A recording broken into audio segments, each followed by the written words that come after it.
देश में सूचना के अधिकार कानून को कमजोर करने का आरोप लगाते हुए कांग्रेस अध्यक्ष मल्लिकार्जुन खड़गे ने मोदी सरकार पर निशाना साधा है।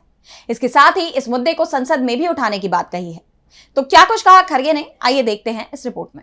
कांग्रेस एक बार फिर केंद्र सरकार पर हमलावर हो गई है। देश में सूचना के अधिकार कानून को कमजोर करने का आरोप लगाते हुए कांग्रेस अध्यक्ष मल्लिकार्जुन खड़गे ने एक्स पर एक पोस्ट के जरिए सरकार को घेरा है। इसके साथ ही खड़गे ने इस मुद्दे को संसद तक में उठाने की बात कही है। उन्होंने ट्वीट कर लिखा कि एक तरफ मिस इन्फॉर्मेशन और डिस इन्फॉर्मेशन में भारत पिछले वर्षों से शीर्ष स्थान पर आ रहा है, दूसरी तरफ मोदी सरकार कांग्रेस यूपीए द्वारा लागू किए गए राइट टू इन्फॉर्मेशन यानी आरटीआई एक्ट को डेटा प्रोटेक्शन कानून लाकर कमजोर करने पर तुली हुई है। चाहे सार्वजनिक क्षेत्र की जानकारी जैसे राशन कार्ड की सूची, एमजी नरेगा के लाभार्थी मजदूर, जन कल्याण की योजनाओं में शामिल लोगों के नाम, चुनाव में वोटर लिस्ट या फिर सरकारी बैंकों से लोन लेकर विदेश भागने वाले घोटालेबाज अरबपतियों के नाम, इन सब के नाम जनता के लिए पब्लिक डोमेन में सामने होना जरूरी है।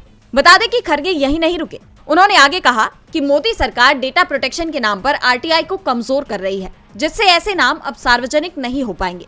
राइट टू प्राइवेसी एक फंडामेंटल राइट है और कांग्रेस ने उसके लिए लड़ाई लड़ी है, पर जहां पब्लिक वेलफेयर की बात आती है, राइट टू इन्फॉर्मेशन जरूरी है।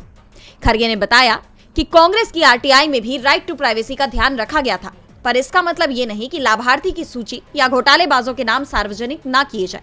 कांग्रेस पार्टी आरटीआई को कमजोर नहीं होने देगी। हमने पहले भी इसके लिए आवाज उठाई है और सड़क से संसद तक आवाज उठाते रहेंगे। इस तानाशाही सरकार से जन जन के अधिकारों को सुरक्षित करने के लिए लड़ते रहेंगे। यानी देखा जाए तो कांग्रेस ने आरटीआई को लेकर मोदी सरकार को बुरी तरह घेर लिया है। अब इस पर मोदी सरकार की तरफ से क्या प्रतिक्रिया आती है, ये देखना होगा। डीबी लाइव की रिपोर्ट।